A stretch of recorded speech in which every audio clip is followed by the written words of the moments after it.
Supreme court کے جج justice قاضی فائز عیسیٰ کے خلاف صدر کو خط لکھنے کا ریفرنس تو سپریم جوڈیشل کاؤنسل خارج کر چکی ہے، مگر ان کے خلاف صدارتی ریفرنس اب بھی برقرار ہے اور اس ریفرنس کے خلاف اب تک سپریم کورٹ میں 4 درخواستیں دائر ہو چکی ہیں۔ ان 4 درخواستوں میں سے ایک درخواست خود جسٹس قاضی فائز عیسیٰ نے دائر کی ہے، دوسری درخواست سینئر وکیل عابد حسن منٹو نے، تیسری درخواست سپریم کورٹ بار ایسوسی ایشن نے اور اب چوتھی درخواست پاکستان بار کونسل کی طرف سے دائر کی گئی ہے۔ پاکستان بار کونسل کی طرف سے آج دائر کی گئی درخواست میں سپریم جوڈیشل کونسل کی کارروائی کے طریقہ کار پر سوالات اٹھائے گئے ہیں۔ ساتھ ہی سپریم جوڈیشل کونسل کے سربراہ چیف جسٹس پر بھی اعتراض اٹھایا گیا ہے۔ یہ عدالتی معاملات کے حوالے سے ایک بہت بڑی پیش رفت سمجھی جا رہی ہے۔ پاکستان بار کونسل کی درخواست میں موقف اختیار کیا گیا ہے کہ کیا سپریم جوڈیشل کونسل کو زیر التوا ریفرنس کو نمٹانے کے لیے پروسیجر کی پیروی کرنی چاہیے یا سپریم جوڈیشل کونسل جسٹس قاضی فائز عیسیٰ کے خلاف ریفرنس کو بغیر وجہ بتائے ترجیح دے سکتی ہے۔ درخواست میں موقف اختیار کیا گیا ہے کہ زیر التوا ریفرنسز کو ملتوی رکھنا، کچھ کیسز میں ججز کی ریٹائرمنٹ تک انہیں ملتوی رکھنا اور کچھ مخصوص ریفرنسز کو اٹھانا اور ان سے تیزی سے نمٹنا،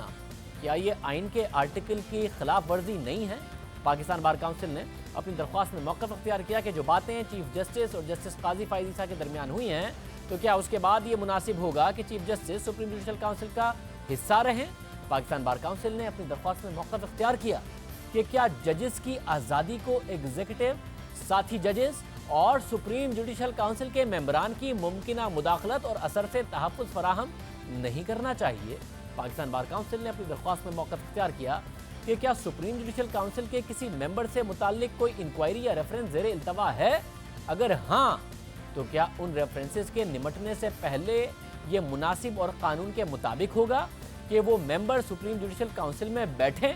پاکستان بار کونسل نے اپنی درخواست میں موقف اختیار کیا کہ کیا سپریم جوڈیشل کونسل کا دائرہ کار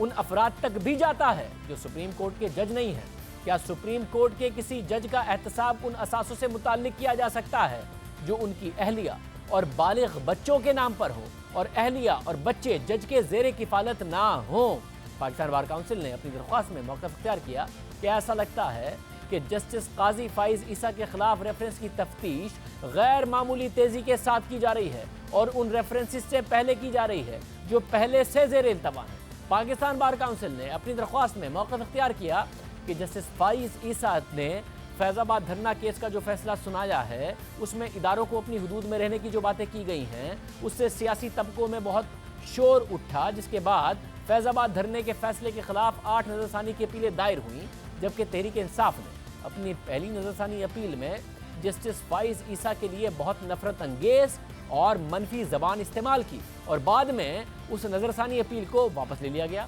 اور اسے دوبارہ ترامیم کے ساتھ دائر کیا گیا۔ پاکستان بار کونسل نے اپنی درخواست میں موقف اختیار کیا کہ تحریک انصاف کی پہلی نظر ثانی اپیل خود یہ وجہ بتاتی ہے کہ تحریک انصاف کی حکومت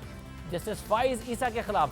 بغض رکھتی ہے۔ پاکستان بار کونسل نے اپنی درخواست میں موقف اختیار کیا کہ جسٹس فائز عیسیٰ کو ہٹانا فیض آباد دھرنا کیس کی نظر ثانی اپیلیں سننے کے لیے انہیں روکے گا جو بصورت دیگر انہی کے بینچ کے سامنے لگیں گی۔ پاکستان بار کونسل نے موقف اختیار کیا کہ اس میں کوئی شک نہیں، جسٹس فائز عیسیٰ کے خلاف جو ریفرنس ہے اس کی حمایت کا مزہ فیض آباد دھرنا فیصلے کے متاثرین نے